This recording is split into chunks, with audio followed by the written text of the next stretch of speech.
The famous ellipse or match cut from 2001 A Space Odyssey, released in 1968 by Stanley Kubrick, is one of the most iconic and audacious edits in the history of cinema. It occurs at the very end of the Dawn of Man sequence, the opening part of the film. We are set about 4 million years ago in Africa. A tribe of Australopithecus is struggling to survive. After the mysterious appearance of a black monolith symbolizes an extraterrestrial intervention that accelerates evolution, one of them, nicknamed Moonwatcher, discovers how to use a bone as a tool. He first uses it to smash other bones and eat meat, then as a weapon to kill the leader of a rival tribe and reclaim control of a waterhole. Triumphant, he throws the bone into the air. The bone spins slowly, in slow motion, against the blue sky. At that precise moment, the film makes a cut. The bone, still rotating, instantly transforms into an artificial satellite, orbiting in the same way in the black void of space above Earth. The film jumps forward 4 million years and lands us in 2001, in the era of space exploration. This movie match cut first suggests an almost organic evolutionary continuity. The bone is not an object foreign to nature. It is a direct product of nature. Coming from the skeleton of a dead animal, it still fully belongs to the animal kingdom. When the Australopithec Moonwatcher grasps it, he merely extends his own body. The hand becomes a hammer. The arm becomes a lever. The tool such appears as a natural extension of the organism, exactly as Henry Bergson describes it in Creative Evolution, 1907. The tool is a prolongation of the organism. The act of throwing the bone skyward is simply the vital impulse itself, extending beyond the body. This ellipse or match cut makes this continuity visible. The spinning bone becomes the spinning spacecraft. The circular motion is identical, only the scale changes. What Kubrick shows us is that the spacecraft is nothing other than an enlarged, perfected, externalized bone after millions of years of selection.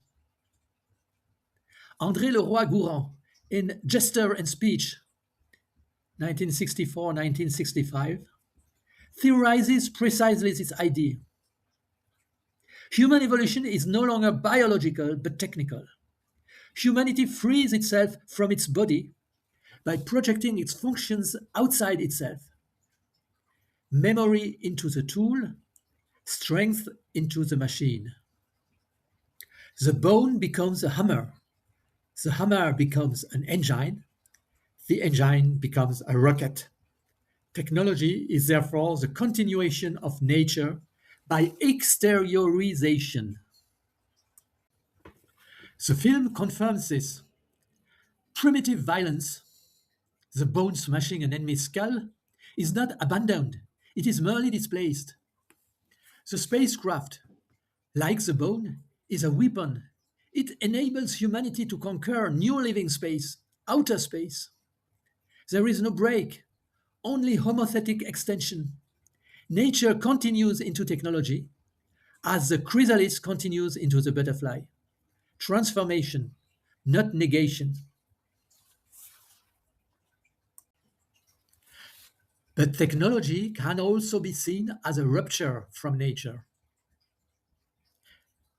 The very same ellipse, or match cut, reveals, through its very abruptness, an ontological rupture. The cut is not a smooth transition. It is a leap, a visual shock that declares the irreducible discontinuity.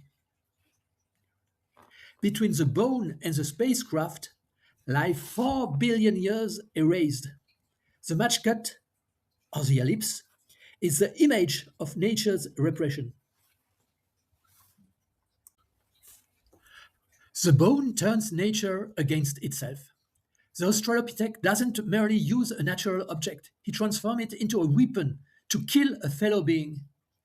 Technology is such born from murder, from domination. It is not harmonious prolongation, but diversion. Aristotle already distinguished thesis, what grows by itself, from techne, what is produced by man. Here, the bone, which was naturally destiny, decay, return to the cycle, becomes an instrument of death and power. Nature is violated. The spacecraft embodies the definitive exit from the natural world. The Australopithec was still in the savannah, subject to gravity, hunger, and death. The spacecraft floats in zero gravity, outside any biosphere. It no longer needs Earth, air, or the vital cycle. Heidegger, Martin Heidegger, in The Question Concerning Technology, 1953, speaks of Gestell and framing. Technology no longer extends nature. It reduces it to a mere standing reserve, Bestand. The cosmos itself becomes a resource. The spacecraft is no longer a tool within nature. It is an artificial world that replaces nature. The match cut, the ellipse itself, is the sign of this rupture. The filmmaker doesn't show us gradual evolution. Fire, wheel, steam engine. He suppresses it. The image declares, between animal and technological humanity lies an abyss that only editing can cross. Technology is not nature's child. It is its orphan that killed its parent to be born. As Günther Anders would later write in The Obsolescence of Man, 1956, humanity becomes antiquity to itself. Its own biological nature now appears as an obsolete remnant in the face of technical perfection. Must we then choose one side? Prolongation of nature or rupture with nature? Kubrick, the filmmaker, made this ellipse to invite us instead to dialectical thinking. Technology is both continuation and rupture. It is a fulfillment of nature through its own negation. Aristotle already asserted in the Physics that art imitates nature and completes it. Technology doesn't contradict nature. It realizes what nature carried in germ but couldn't accomplish alone. The Australopithec had to throw the bone so that humanity could one day launch the spacecraft. Nature produced a being, humanity, capable of surpassing it. The rupture is therefore inscribed within continuity itself. It is a secret telos of evolution. In the film, the black monolith appears precisely as this external call that awakens nature to its own transcendence.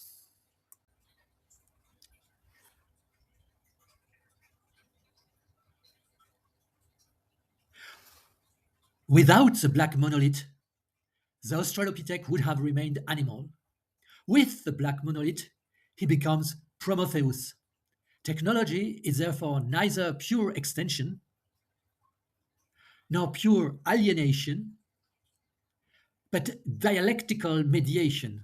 It exteriorizes nature in order to fulfill it. The bone and the spacecraft are not identical. They are two moments of the same movement. Humanity is the animal that liberates itself from nature by carrying nature to its truth.